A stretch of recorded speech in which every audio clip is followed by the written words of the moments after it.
What exactly is Sean's Bitsbox? So my idea is to create this interesting shaped box that can be used as a basis for scatter terrain. This is going to be predominantly a sci-fi oriented project.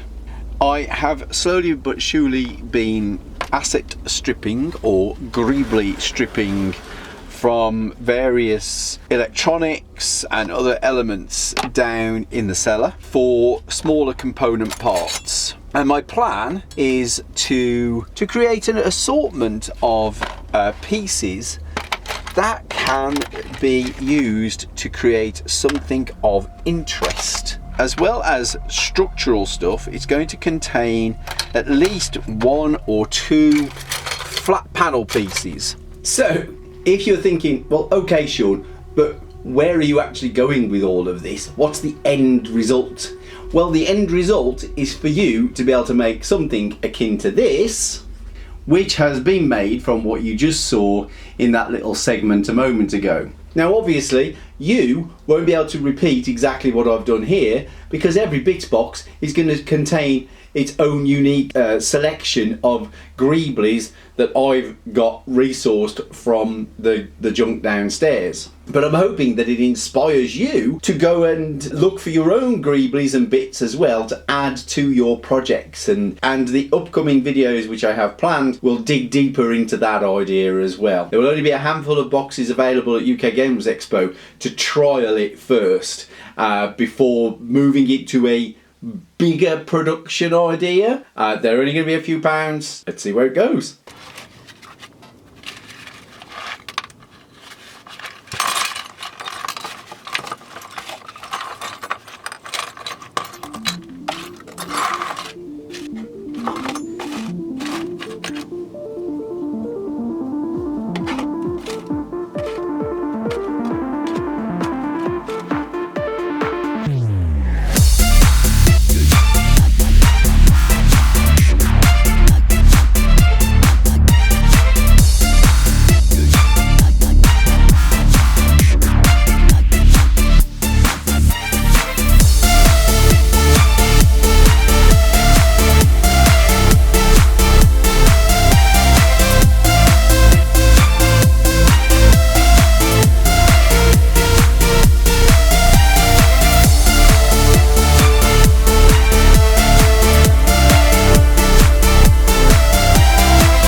So it isn't expected that the Bitsbox is kind of your greeblies. It's the inspiration. It's that sort of abstract shapes ideation that will lead you to a final concept. But it is also expected that you will already have a certain array of other materials that you can access and use to enhance your project.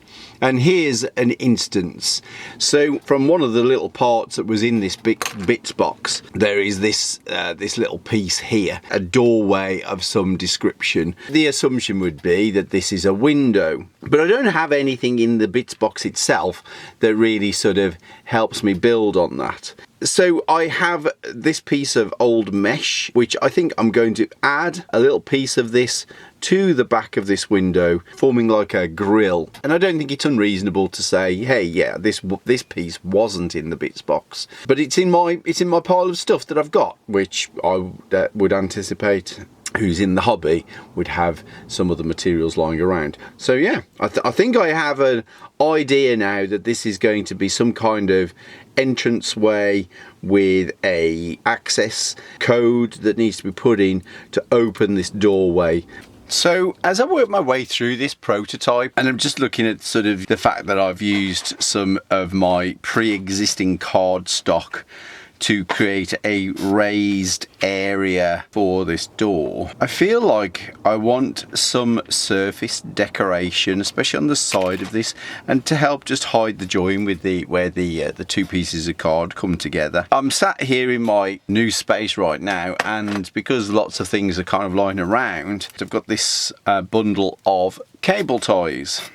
Cable tie has an awesome little bit of ribbed texture on the side of it. And I do think that that's a perfect opportunity to use something that can enhance small details on this. Now, I don't want to be in a position whereby I'm adding too many things that I pre-own to the Bitsbox.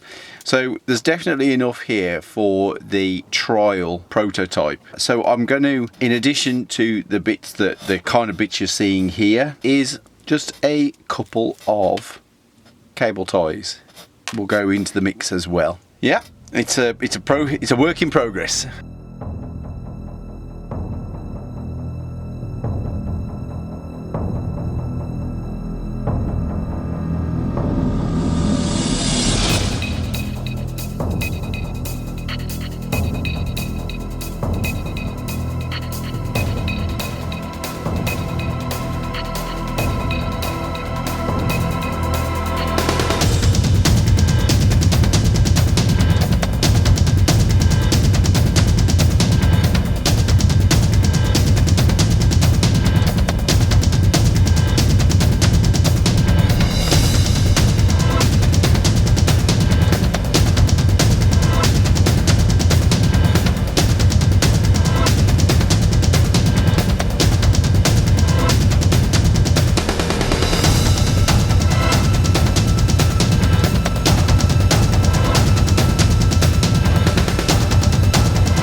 So right now I'm pretty stoked actually with how well this has come together from the bits that were collected for this particular Bitsbox. So what I need to do now, I think, is put together what my Cricut piece will be for each and every box. So I've still actually got all of these pieces left over from what was in the Bitsbox. So I think that's a fairly generous amount of bits pieces that will still get used on the project itself, or will go into the Bitsbox for a future project. But I think there's, you know, that's a fairly generous amount. I still think these couple of flats here, these may get used, maybe something on the back actually, just to give a bit more feature. That's the whole point of this Bitsbox concept, is that it provides enough little greeblies for you to let your imagination run riot. Anyway, there we go. Get the back finished, and then it is time to paint this up, I think. This is the detailing card that I'm going to be popping into these bits boxes, and if you look closely, so you can see this scoring that I've done with the Cricut. So you can either leave that as a detail, or you can, of course, use a knife. You might be able to just pop these out. Let's just try. Let's just see. I might do a slightly deeper cut so that these are already out. What I want to do is create some detailing for the back panel here.